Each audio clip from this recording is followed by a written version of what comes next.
మానస సరోవర్ యాత్రకు వెళ్లి నేపాల్ వరదల్లో చిక్కుకున్న తెలుగు రాష్ట్రాల ప్రజలు క్షేమంగా రావాలని మాజీ ఎమ్మెల్యే రాజాసింగ్ ఆకాంక్షించారు. ఇందుకోసం ఇరు రాష్ట్రాల ముఖ్యమంత్రులు ప్రత్యేక చొరవ తీసుకోవాలని విన్నవించారు. మానస సరోవర్ యాత్రకి వెళ్ళినారు. మన తెలంగాణ నుంచి కూడా దాదాపు 22 పైన భక్తులు మానస సరోవర్ యాత్రకి వెళ్ళినారని సూచనలు వస్తున్నాయి.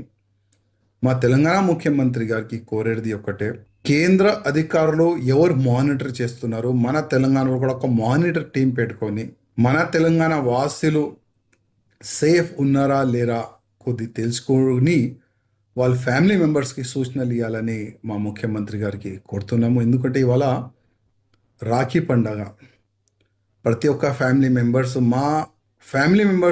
మా ఇంటికి రావాలి, మా ఎమ్మడు ఉండాలని వాళ్ళు చాలా బాధతోని ఉన్నారని నేను అనుకుంటున్నాను. అందుకోసం మన ఆంధ్ర ముఖ్యమంత్రి గారు కానీ మన తెలంగాణ ముఖ్యమంత్రి గారు కానీ, ఎందుకంటే ఆంధ్ర నుంచి కూడా మానస సరోవర్ యాత్రకి వెళ్ళి